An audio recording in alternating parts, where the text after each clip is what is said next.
Usapang traffic naman po tayo mga kapatid. Bukas na sa publiko ang bagong gawang elevated landscape promenade sa Quezon City. Bukod sa pagpapaganda ng lungsod, layo ng proyektong mapalawak ang open and green spaces na maaring mabisita ng ating mga kapatid. At para silipin yan, makakasama natin ang ating traffic Tito Mondi Lopez live mula sa Elliptical Road, Quezon City. Tito Mondi, excited ako dyan. Patingin nga, ipasal mo kami. Yes, Mami Chiki. Kaliwa. Kaliwa. Kaliwa. Kaliwa. Kaliwa.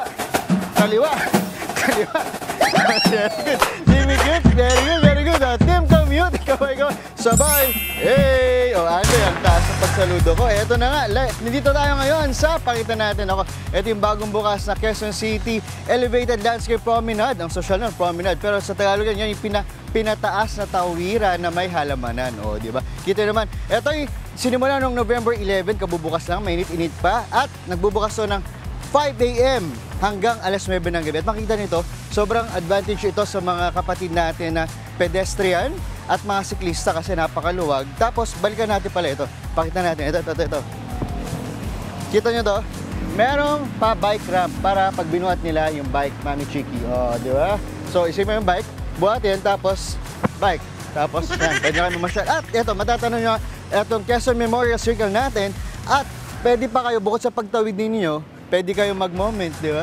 Asa na yung ex ko, di pa ako na-message, parang ganyan. Pwede rin mag-picture-picture, pwede rin mag-jogging-jogging, pwede rin mag-taping. Oh, Cardo, nasa ka na, Cardo. Pwede sir, ito na. At si Kuya, ganyan, nag-jogging dito. At meron doon, dalawa. Di natin alam kung nagdi-date yung dalawa, pakita natin. Oh, di ba? May moment din. Pero diretso lang yan. Pag tinawid mo nga ito, ayan, connected dito sa Quezon City Memorial Circle, ayan. At ito sa kaliwa, pit natin. Ito yung Ninoy Aquino Parks and Wildlife. O, di ba? Ang laking tulong niya sa ating mga kapatid. Hindi na kailangan tumawid ng napakalayo at tanaw nyo pa. O, quick traffic update, di ba? Ang luwag ng ating Elliptical Road. Marami mang sasakyan, pero, it's moving. Yan muna ating morning biyahe update. Back to studio. Sir, yes sir. Ayan, go, Mondi. Alam mo, ang ganda dyan. Tsaka okay yung may rampa para sa mga nagbibisikleta. Naku, magaling. Maraming salamat, Sergeant Mondi.